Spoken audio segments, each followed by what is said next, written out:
Hey, it's the beer video. We're back again. And I don't know. We talked a lot about Graham Plattner last week, and I don't know if I want to do that again. Yeah, so I feel like a bit of an idiot because when I was like, oh, this Reddit post, like, whatever, they're pretty dopey, but I guess it's not the worst thing I've seen on Reddit. I said that, and then that shit came out about him having a totem golf tattoo. Yeah. Yeah, egg on my face yet again. Yeah. I'm not a professional commentator. It's weird. I was listening to Dave and Gareth to do the Dollop. They do a Patreon. I subscribe to their Patreon. So they do a thing called the Chollop, where they just talk about current events.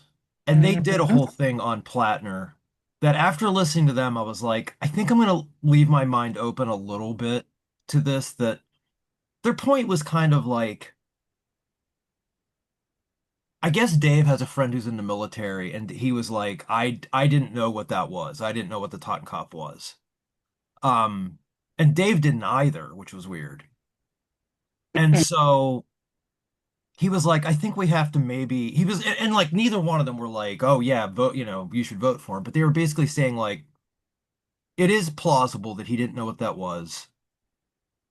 Um, Um, and honestly, like the part about going to Croatia and picking it off the wall, like Eastern Europe is famously like lousy with Nazis. So yeah, yeah. like honestly, that wasn't the like I believe that bit, but the thing that stuck with me, I think, is like you had to at some point in the intervening years have found out what that was. Like someone had to have told you. Yeah, And you kept it on there? Like what? Assuming you'd never take your shirt off in public or yeah. Which he did. like, This is how we know about it. Yeah. Yeah, and I mean yeah, he got it covered. cool. And that looks like It looks like dog shit, but at least it's not a Totenkopf. Um, and their other point was like he's never said anything remotely Nazi-ish, and even the shitty stuff that he had been posting on Reddit, he's basically a socialist. I mean, you can tell by he's been that way for about 15 years or whatever it was. So it's one of those things where it's like, do you chalk this up to a stupid mistake? Because you're also in with your military bros, and like I'm not excited that he went and worked for BlackRock. I mean, that fucking sucks. Um, uh, Blackwater, to be clear. I Blackwater, think sorry, Blackwater, sorry, Blackwater. I'm sorry, Blackwater. I knew I was gonna do that. Um, so what do you do? Because I mean, you're looking at Susan Collins, or you're looking at the governor from Maine who's 79 years old. It's just going to be another person who isn't. It's just going to be another Israel vote. So do you take the chance that he's being honest and he fucked up and he's owning up to it, and vote for him because he's progressive, um, knowing that he could be full of shit. So it's just, and we don't have to worry about it because we don't live in Maine. Well, you don't live in Maine anymore, and I don't at all, so we're not voting. But yeah, like well, it is still something I'm invested in, obviously. Like I still have family there. So mhm. Right, right. That's a good point. so it's a bummer that Collins has proven so resilient and like Yeah, the whole thing with the Sarah Gideon campaign, which, I was rooting for because like I hate Susan Collins.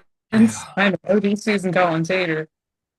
But like Sarah Gideon just like her whole campaign, from what I can tell from what my friend said, was like, oh, I'm not her.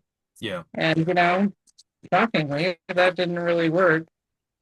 And it seems like, well, Janet Mills actually has a track record she can point to, but I would really like a candidate that's not a million years old. yeah. And I am heavily skeptical of anybody that the Democratic leadership rallies behind, just because, you know, when I say this, I don't mean all parts of this, what I'm going to say here. But in these situations, like with the candidates they back, they are no better than the Republicans in that situation. Like they're not the Democratic leadership doesn't want progressive ideas. They just want the status quo. They want to stay in power. They want to give money to Israel.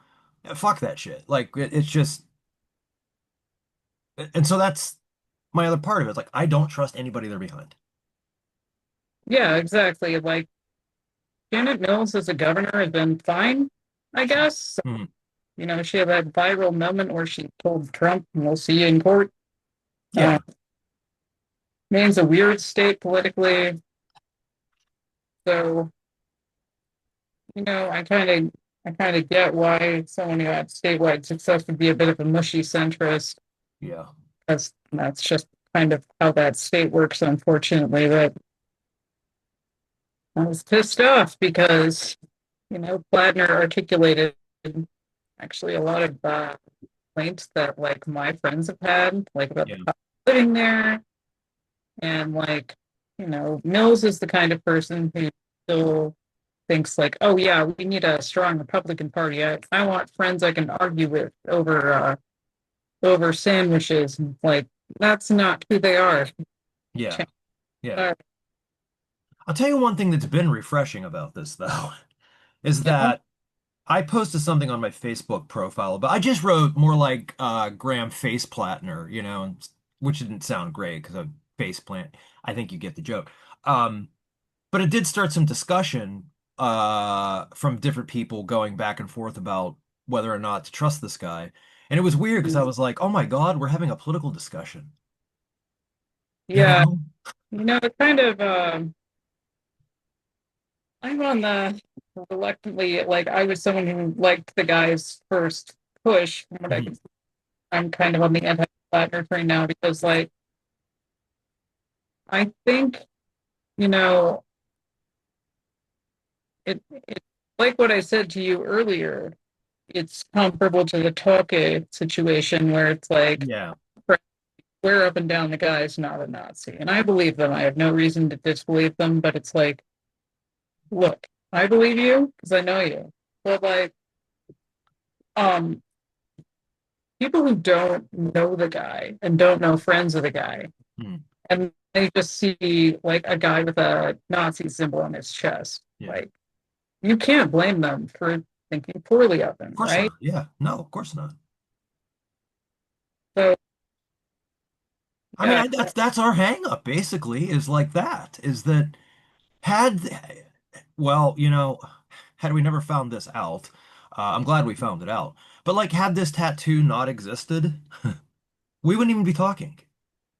So, yeah, and like that's kind of the problem too, as you think about this, is like the other side of the aisle, for lack of a better way of putting it, are Nazis. There's a lot of them, and so I'm not willing to throw him in the Stephen Miller bucket quite yet, but that's a he's, big he's deal. not there. Like he definitely isn't there. Like if I had to make a guess, like having grown up in Maine and known a lot of, I think this type of guy, it's Yeah, just like he is very white and not particularly smart yeah, about this. Like that sounds cruel, but I think that's my fairest assumption. yeah. I don't think that's cruel. I think that's a legitimate criticism.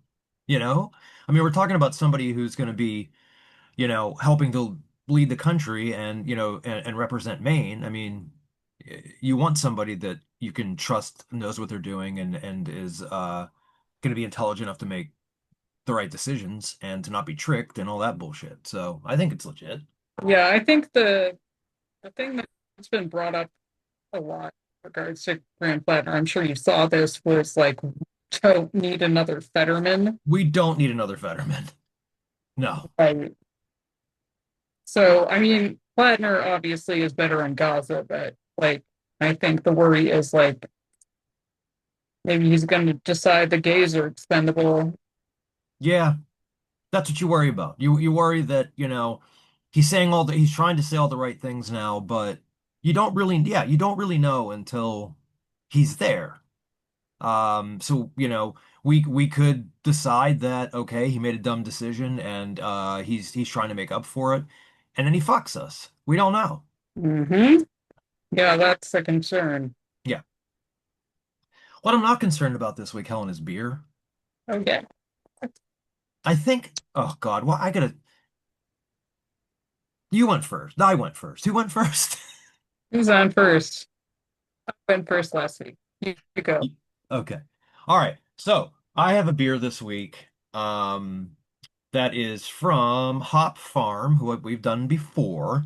Um, and anyway, it is called Margot Berry Berliner style fruit ale, and it's patterned after Margot Tenenbaum from the movie Royal Tenenbaums. You mentioned you were having a beer like named after one of your favorite One of movies. my favorite movies. And Cool. I even haven't seen though that since I was a teenager. I should probably try to give it another chance. I didn't like it then, but whatever. I was too young.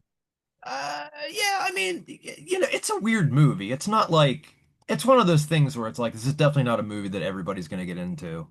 Um, and it's Gwyneth Paltrow who plays her, who I'm not a fan of by any stretch, but and it's weird because like she may or may not be having a relationship with her brother Richie. We don't quite know.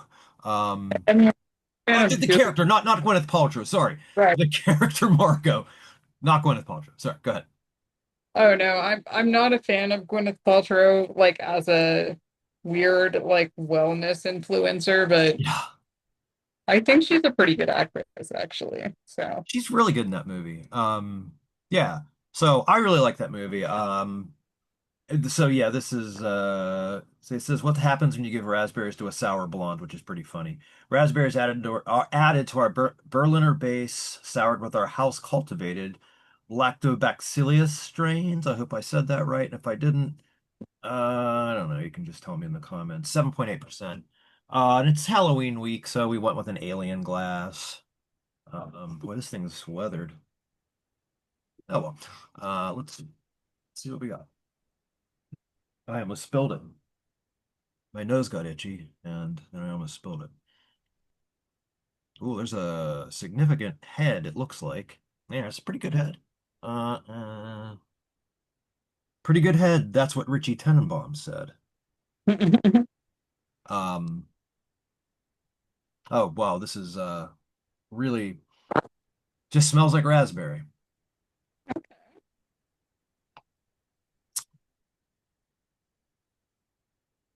Wow, it's very floral. yeah. Yeah, I'm getting a lot of floral notes from this. Um,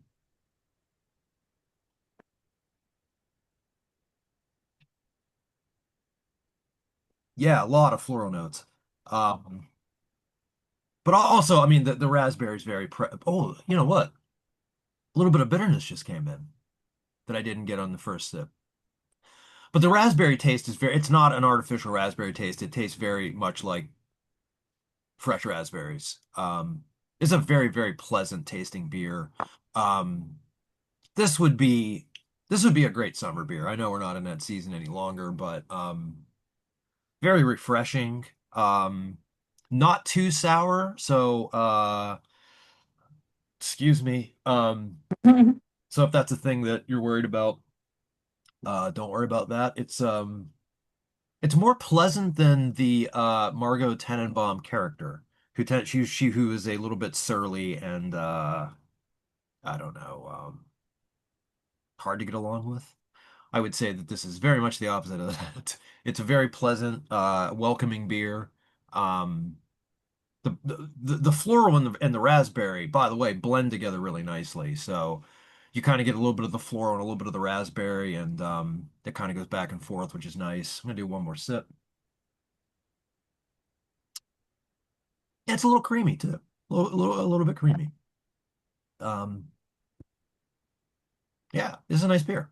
Um, I don't think Hop Farm has steered us wrong yet. They're a Pittsburgh based brewery. I think you have some Hop Farm coming. I think. Yay. I think. Um, yeah, really nice beer. And I'm gonna keep the can, which I don't always do. So that's my beer. All And right. that's my hiccup. Do you want to do your shirt? I even know I already know what it is. For sure. So this is genital shame. Fuck yeah. This is a medieval torture device. You would be lowered onto this thing, butthole first. So just be glad that's not a thing we're doing here yet. Not yet. Yeah. Give it time. That ballroom's pretty big. I'm wearing a late night with the devil shirt, which I'm wearing because it's Halloween week. So if you haven't seen Late Night with the Devil, I love that movie so fucking much. Um, and I'm gonna watch it again this week. Cool. I seem to remember there was some thing with them using AI. There was the title, some of the t art on the title cards. Apparently, there was some AI art. I don't remember if it was like they AI generated art and then the artist just use that as a base or something like that. I don't know that it was AI art actually in the title cards. I don't remember, but yeah, Okay. so that kind of sucks. So just don't look when the title cards come on, close your eyes. Yeah, that so I fell down a kind of depressing internet rabbit hole on Reddit actually, which is looking at the people who are in relationships with AI. Oh yeah, I know, I know. Yeah, so that is Terrifying? unpleasant. Yeah, it's unpleasant to look at. I don't care for it. Um, there's a lot of people who are desperate and lonely, and Yep, a lot of horrible tech bros who are willing to take advantage of that. yep. Is I will say on that matter, I don't like it.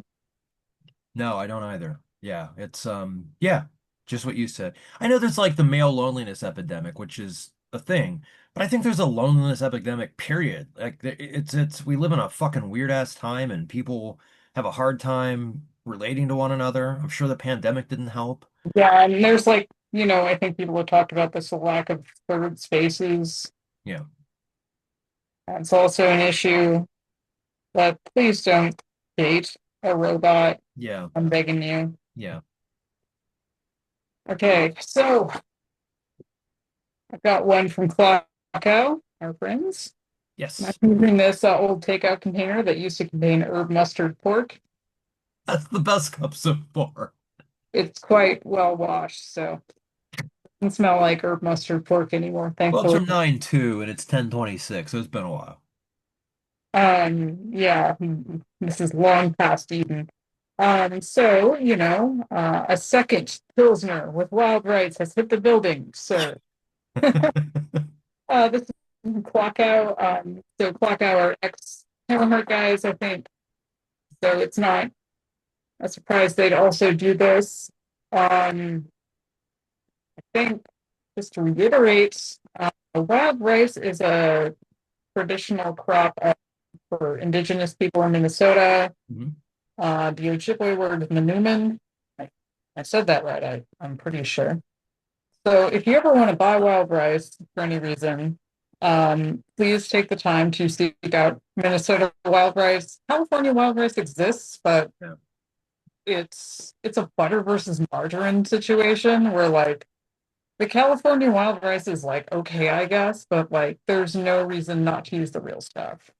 Did Uh, did Hammerheart use that in one of their beers that you did? yes, yes. I don't remember what the name was, but Yeah. yeah, I'm pretty sure. Yeah, it just sounded I remembered you talking about it from then that about that rice and so yeah, nice. What was the beer called again? Uh, this is called Autumn Skies. I don't think I mentioned that actually. Oh, okay, that's okay. Yeah, yeah. Yeah. The Um, can looked cool, so I was wondering. no, so I'm excited to. I'm not a huge Pilsner fan, but I love wild rice. I think that was what kind of got me through that Hammerheart one, The cup is comically large. right? There we go. Yeah, good stuff.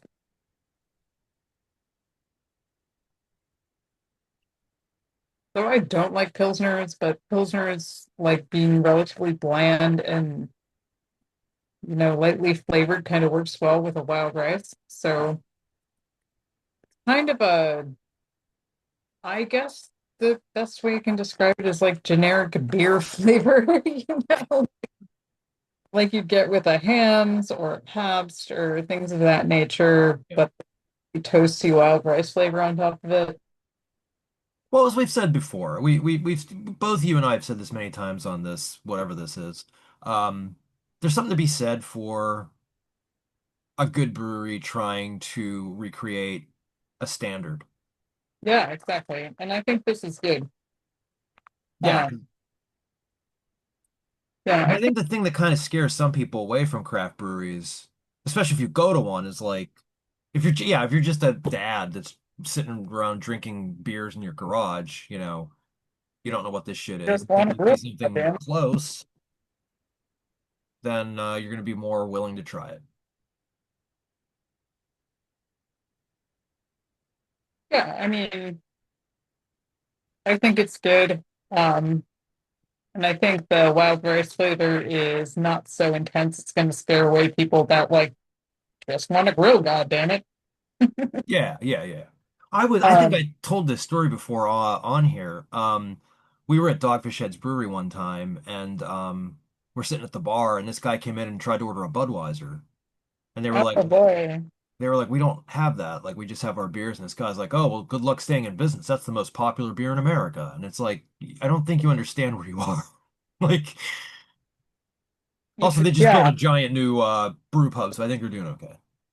right? Like, I think I've seen bartenders deal with that type of person before, and usually kind of the nice middle ground is like they're like, well, we don't have that, but we have this, which is a pretty similar style. Yeah.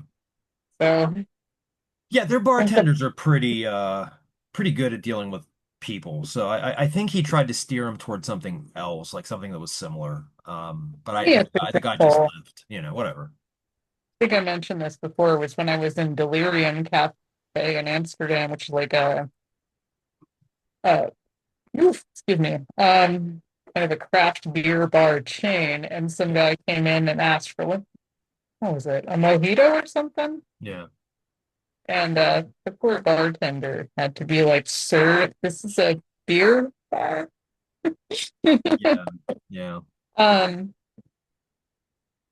but he actually used that opportunity. He's like, "Okay, so you want something that's like a little spicy and citrusy. So I think we have some beers that may fit that bill." It's like, well, okay, you're being much more patient than I would, but That's a good way to steer it though.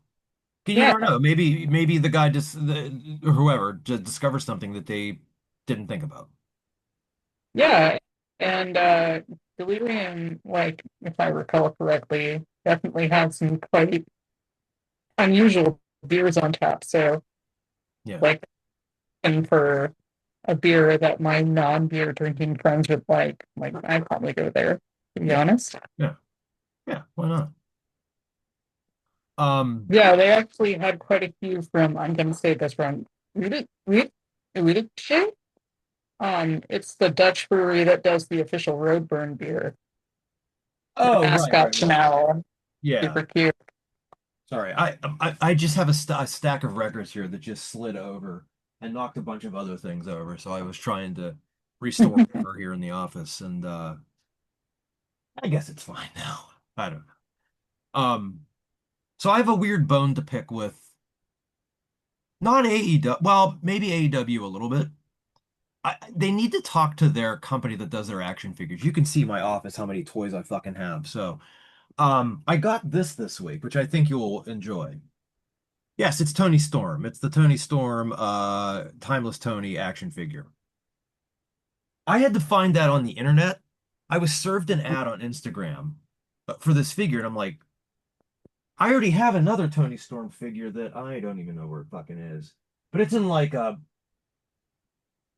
it's a special, like a special. It's like in a box, and you slide it out of the box, and it's all like there's art all over the box. So like they're figure lines that you would find at a Target or a Walmart or something. There's no Tony Storms in any of those. Any of them. None. They made one earlier. Here. This is what Tony Storm used to look like. She used to have like a heavy metal gimmick. So that's what she used to look like. So they made this, and this was like a year or so ago. Maybe long when that came out. But she's like one of their top stars.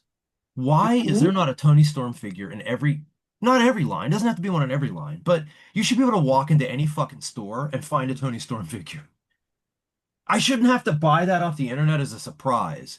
So I was even waiting, like, I want to see when this thing shows up. I'm worried about what I'm buying. And I was like, no, this is great. This is a fucking awesome figure, and the packaging's great. Why isn't this in a store? Man yells at Cloud.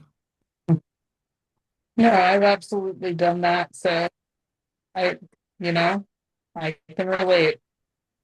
They just like when you go to an AEW show, even like their t-shirts that they sell at their shows. They have such a limited, they take such limited amounts of merchandise, meaning designs, for their shows. Like you're leaving so much fucking money on the table. There should be a Tony Storm shirt at every show. There should be a John Moxley shirt at every show. There should be a Will Ospreay shirt at every show. There should be a Kenny Omega shirt at every show, a Young Buck shirt, a Mercedes Moné, every show. And they don't do that. It drives me crazy because I'm like, you guys are just leaving money on the table. Why are you doing that? Make money. I mean, I say that every time I reflect on how Devon Monroe is not an international superstar. Yeah, exactly. There's a Yeah, guy for AEW too. I think that he would do really well there. Or she. How does, now I don't know the pronouns. I forget the pronouns. fucking pronouns.